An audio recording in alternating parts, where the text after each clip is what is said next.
Hello again, everybody. Sebastian here with another Watch Your Realms video. In this one, I'm going to be focusing on AMR stages 19 and 21.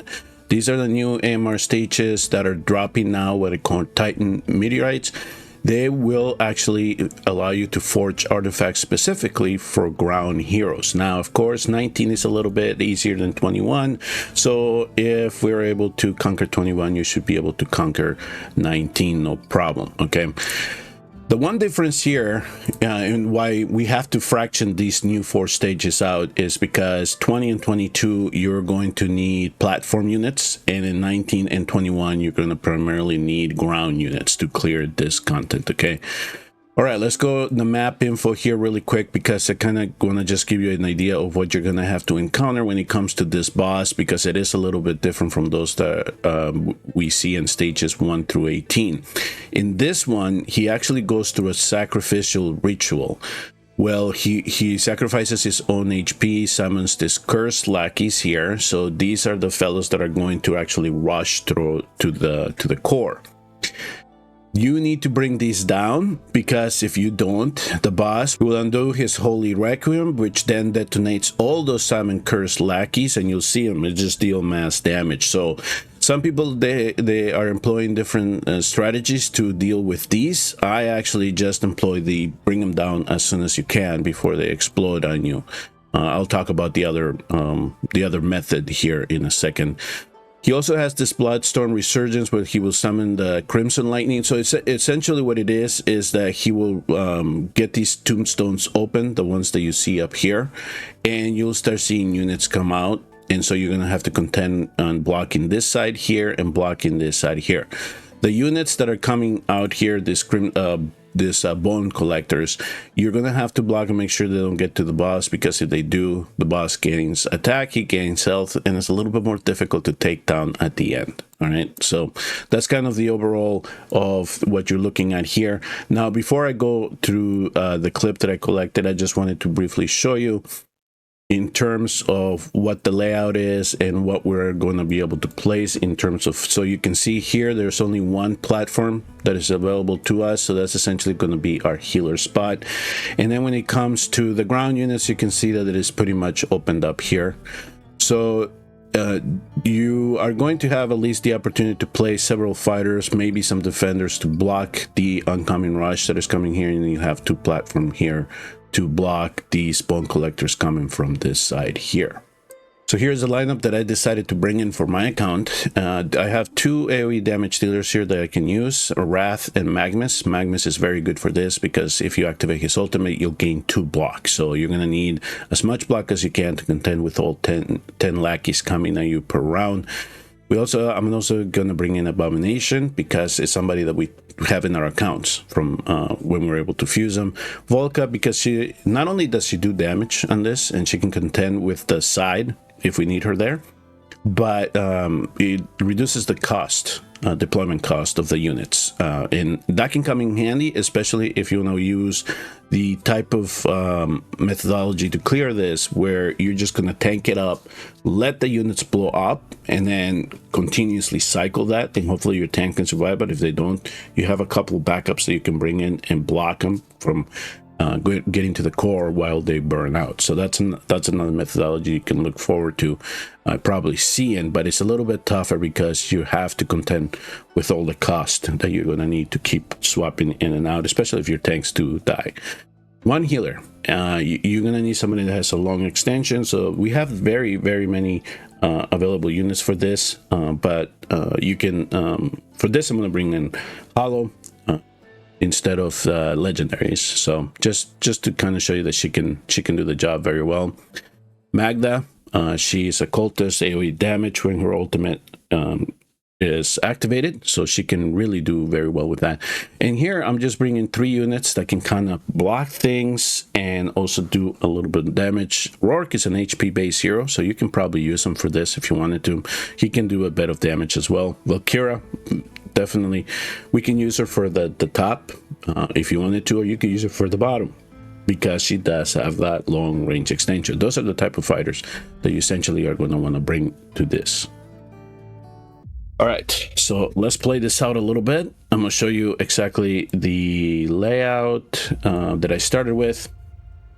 Again, my first unit that I'm gonna place down is going to be Magnus, because I'm gonna try to get him to get ready to get his ultimate revved up, or his rage revved up, so his ultimate is ready. And I'm actually gonna face him down, so I have him ready for when the boss approaches us.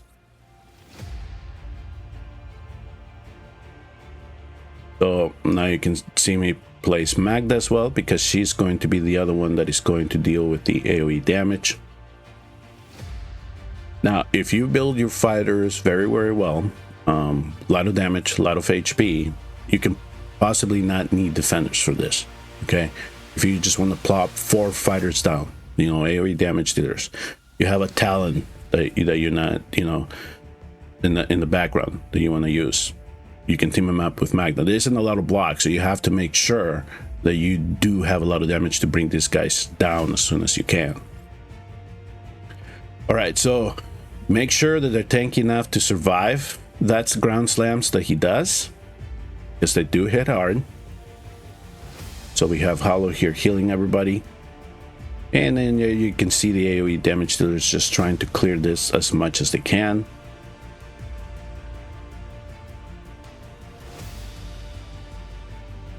And you can see here the nice thing that with the team up here with Hollow, we're already building up Magnus's rage enough where his ultimate is going to be ready for the next round.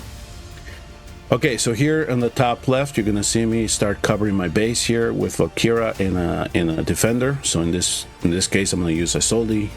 You can just bring in somebody that has that is very sturdy, has a lot of block. So here with Evelyn and having that 5 block, Magnus having the 4 block, and having a backup like Abomination, they were able to clear this very well. No problems there. Now here, I'm going to start getting ready. Make sure that nothing slips by here, so the boss does not gain any bone collectors. He does not gain attack. He does not gain HP. So we're going to put Wrath there, because he can self-heal when he does damage, especially if you have him at Awaken 5. Okay, so then you can see here the top, Valkyra and Isolde are doing a great job holding this off. Another combination that I used to clear this would be, if you have them, you could do like a tanky Abomination teamed up with a Toreador. If you happen to have that matchup, they handle this side very well. I just decided for this to use the Northerners, because these are probably a little bit more accessible in terms, you know, like Valkyra and Isolde than it is a Toreador. So you saw here on the bottom again, Magnus and Magda clear things out, no problem. So there are 3 waves that you're going to have to contend with. Wrath is doing a great job up here, and he's healing as he's hitting the bone collectors. Okay, so there comes the slams.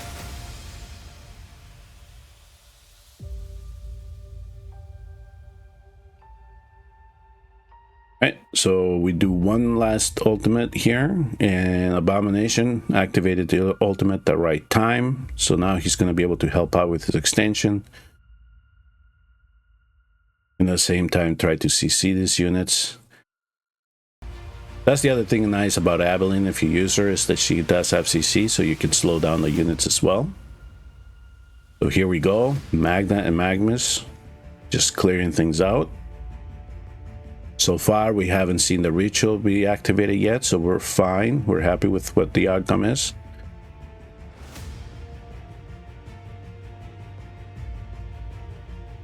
So here, if this unit would have not died, it would have exploded. Probably Magnus doesn't make it, but Evelyn would.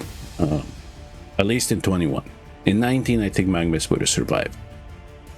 Okay, so here I'm gonna recall Evelyn, and I just want damage dealers here if at all possible, and at the same time I'm gonna hope that Volka can take up a couple of hits while Magnus and Magda are able to take the remaining health down of the boss. So there we have the other unit, like I was telling you, so you could do the swap and we cleared it. So that's exactly what you can look forward to in terms of trying to clear this. You just have to make sure that your fighters do have a reasonable build to clear this. T1 sets will probably not do, not for 21 and 22. You're going to have some T2 sets to make sure that you can clear some of this content here. All right, so now let me go ahead and show you the builds, at least for my account here in Forerunners, and what I was able to load up into these units. Wrath, I just decided to put them in the Soulbound Arcana set. What I really focused more on in this was the attack over the crit damage, based on what I was seeing, based on the damage, based on how long the units were hanging around during the battle. So the more attack seems to be the better. So you sat here for Wrath to deal with the Bone Collectors. I gave him 20,000 attack, 271 critical damage, and a little bit of speed. So we're almost to 400 in this. And when it comes to the rest of the other units, so here Abomination just got an extra H-less Wrath set that I just had laying around. It had high attack, so why not? 24,000 attack, some critical damage, 291, almost 400 speed, and he had a Lunacy Visor because I wanted him to have that extra block just in case something got past Magnus. Make sure that there was just that little bit of safeguard in case something they could not handle the lackeys. Magnus here with my Wailing Skull. Also, Volca had the Lunacy Visor. Again, if you have them, use them. They provide extra block. I did give her an Infernal Roar set.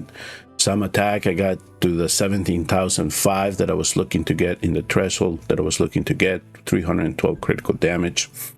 So here, Wrath, I think for the artifact I had, yeah, I picked the Eye of Sin, so it's not fully level, but that's the one, a little bit of extra AoE damage that I could get him.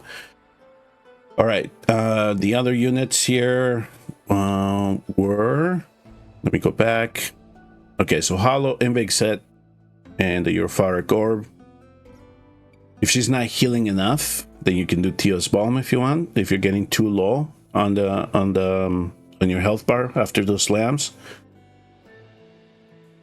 Of course, with Hollow, you want to kind of cut the healing a little bit. Subdue, you don't want to heal all too fast, otherwise you won't get as much rage. Realm of Terror here for Magda, Infernal Roar set, 15,000, 329 critical damage. She was able to handle that bottom side very well. Rourke was mostly just whatever extra pieces that I had because I wanted to tank him up. That's essentially what I was looking for. Hopefully he could hold things up for me. So you see there a lot of HP, some critical rate, some critical damage. And like a wildcat part if you have the other units that are helping you out. Okay, so here Valkyra, Frigid Flame. Now, if you have an extra Realm of Terror, that's probably the one that I would use for her because she is getting some damage. But remember, the Frigid Flame eventually does build the stacks up again every 4 seconds. So eventually it kind of breaks even. But if you want to make sure that you don't have as much problems with that left-hand side, you could do another Realm of Terror if you have it in your account. 18,000 attack. So I was really hoping to boost her attack as much as I could. 286 critical damage. And as you can see here, she's primarily almost fully skilled. Abomination is fully skilled. Volk is fully skilled. Magnus is pretty skilled. And Magda is pretty skilled. Now, if you were to ask me if I would invest the legendary crystals on these heroes, I did because these are the legendaries that I have in this account. So I'm not floating in the legendaries, unlike my global account. So if I had the crystals, I did invested on the heroes that I was primarily using to clear the content at that time. Abilene here and the Guardian set, a little bit of speed, lots of health, lots of defense. Then you saw here 350 is speed on the Guardian set. So that's essentially what we're looking for here. And Bastion Ring on your defenders. Soldi, same thing. Guardian, much health as it can, some defense. Remember, she does build defense over time as well. So focus on health.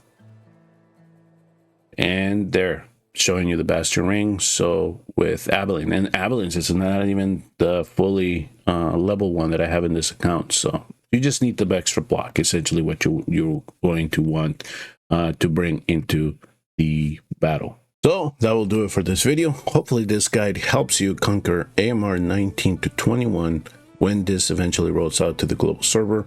And as I told you before, if you have your AoE damage dealers, bring him into this battle. They will help you clear the content very, very easily. As always, if you appreciated the content of this video, please remember to hit like and subscribe on your way out, and we'll see you all in the next Watch Our Realms video.